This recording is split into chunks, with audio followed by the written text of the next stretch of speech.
si Idol Benjo. Yan ang mga idol, mga magpapalinis dyan, alam nyo na. Nandito na yung idol natin, Boss Benjo. Ayan. Dito kami sa parking ngayon mga idol, at ito ay tatakpan namin. Ilan lang baha, inangat ng tubig. Ngayon, kailangan namin tanggalin ang lupa. Yan, at ibabalik namin yung takip. Yung laking bato nakaharang, inahon pa rin ng tubig. Ang lupit talaga, no? Kaya sa mga niyan, ingat-ingat. Pag alam nyo may bahana, huwag na kayong magtangka.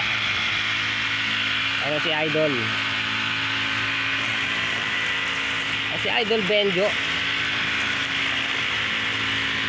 nag-grass cut naman siya para malinis na ang ating parking.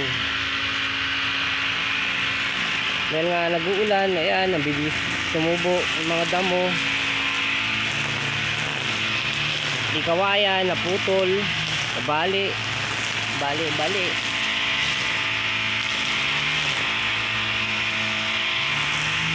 Ayan, si Idol Benjo.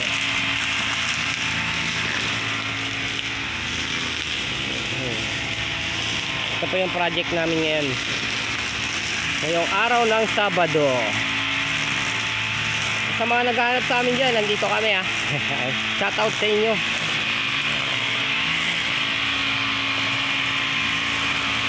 Yan ay project ng ating presidente.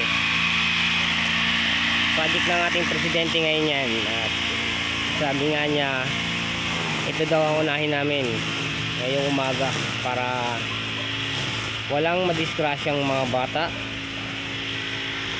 pa, kasi may batang naglalaro at dito mapunta sigurado sa ilalim ang ano niya. Yan, ganyan kalupit si Pres. Tao muna bago sarili, diba? Kapakanan mo na ng iba, ng mga taga-Bilisa bago iisip na muna ba ang disgrasya ng mga tao sa Bilisa bago ang kanyang sarili. Ganyan kalupit ang press natin. Kala nyo walang ginagawa. Ayan, makikita nyo po